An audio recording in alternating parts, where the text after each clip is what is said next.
What's going on, guys? Right here, we're going to follow up what we discussed the other day, talking about allegedly Kelly Aiko is refuting the recent report that we made a video the other day. Mark Stein of the Steinline report that the Rockets were monitoring Giannis Antetokounmpo and Kevin Durant, while Kelly Aiko is reporting today of The Athletic. And Kelly Aiko is someone who's the beat writer. He's very closely connected with the Houston Rockets. So a lot of the times, basically 99% of the time, when Kelly Aiko says something about the Houston Rockets, that's the 100% truth. So the Houston Rockets are basically refuting that they are considering breaking up their young core for a superstar like Giannis Antetokounmpo. Granted, in Kelly Aiko's reporting, it was sending a clear message that the team values its core and the sustained growth over a quick fix going after Giannis Antetokounmpo. As reported, Kelly Aiko said that the Rockets remain committed to their developmental trajectory, even amid speculation about Antetokounmpo's future with the Milwaukee Bucks. Houston's impressive 10-5 start has shown that the success of this youth-focused strategy is what the Rockets want to focus on, and it really leaves little incentive for them to disrupt the momentum for a blockbuster trade. I want to hear your guys' thoughts. What do you guys think about that? I know a lot of people, that's what they felt, that the Rockets value their core, as this early season success is showing that this cohesive, balanced roster that's being coached by Ime Udoka is what they want. I mean, they're top 5 in net rating with plus 7.9 as we make this video. Alperen Şengün is currently averaging 17.5 points with 11 rebounds and 5 assists as he's emerged as one of the elite big men. As I said, he's in between that Domas and Jokic scale. Like, there's only 3 guys who are doing what they do as big men. It's that Domas, Şengün, Jokic scale is their ability to, dominate inside, facilitate from the post. And he's also today F5.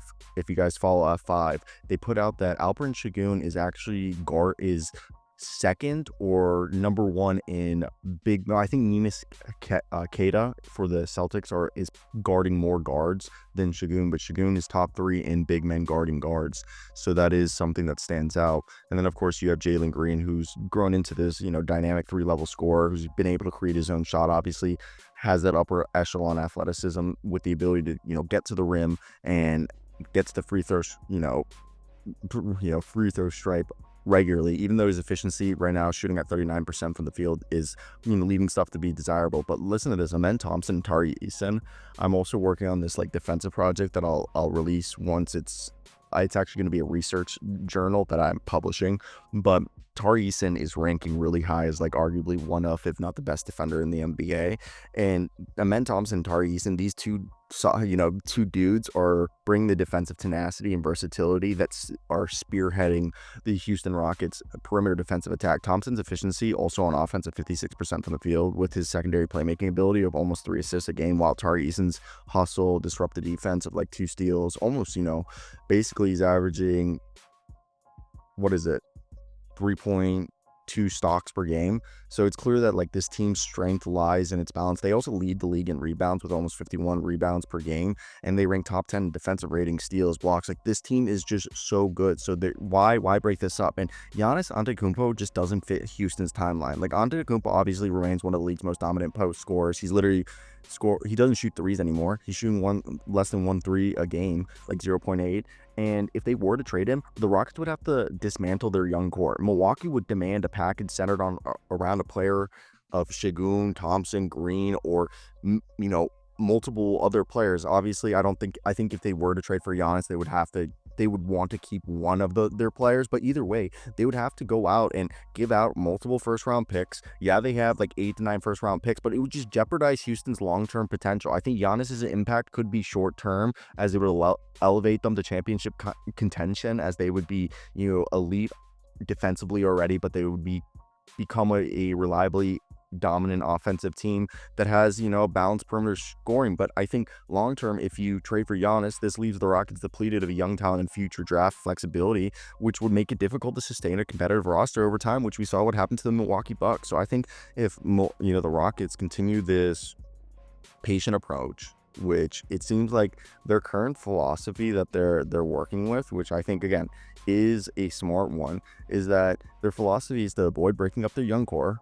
as it aligns with a strategic plan to build a sustainable contender, especially with the new tax aprons coming into play, and the prioritize like the internal development and lean into this youthful energy that they have and hold on to the assets that they have and retain the flexibility as, again, like 15th in offensive rating, 5th in defensive rating, number one rebounding team. And yeah, I know the shooting splits aren't pretty, as they're like the third worst 3-point shooting team and the fourth, you know, worst field goal percentage in the league. But yeah, the allure of getting a guy like Antetokounmpo is undeniable. But I think just the way that the Rockets are timeline wise, being on the cusp of having that success of breaking into being a playoff team, I think patience combined with strategically using their cap space along with those draft picks will allow Houston to remain competitive longer and have a more sustainable perennial contender than it would if they just, do a trade that would strip Houston of its depth, of its picks, and the developmental timeline.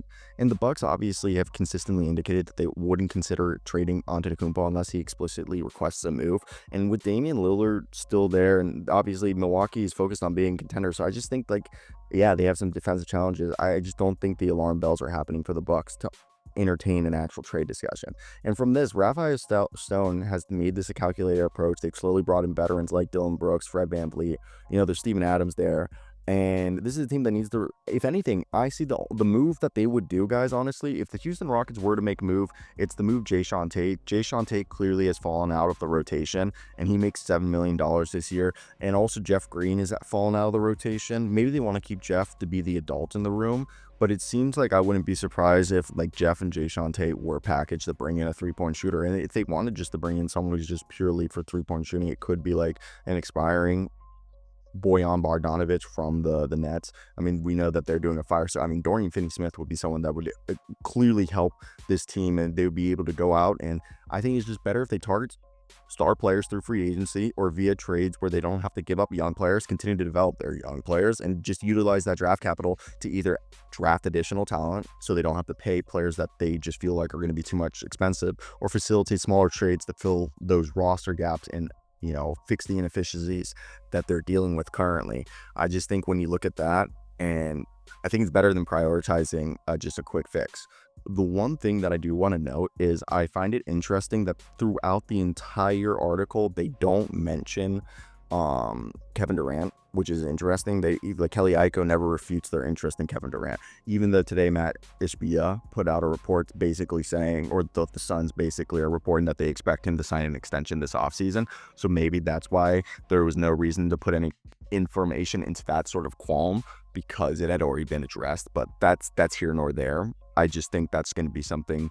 Yeah, I just think like why break it up? And I feel like if you were to do it, it would be because either something bad within this, or like that's what I'm saying. I think it's just better if you just do something small. But that's my thoughts.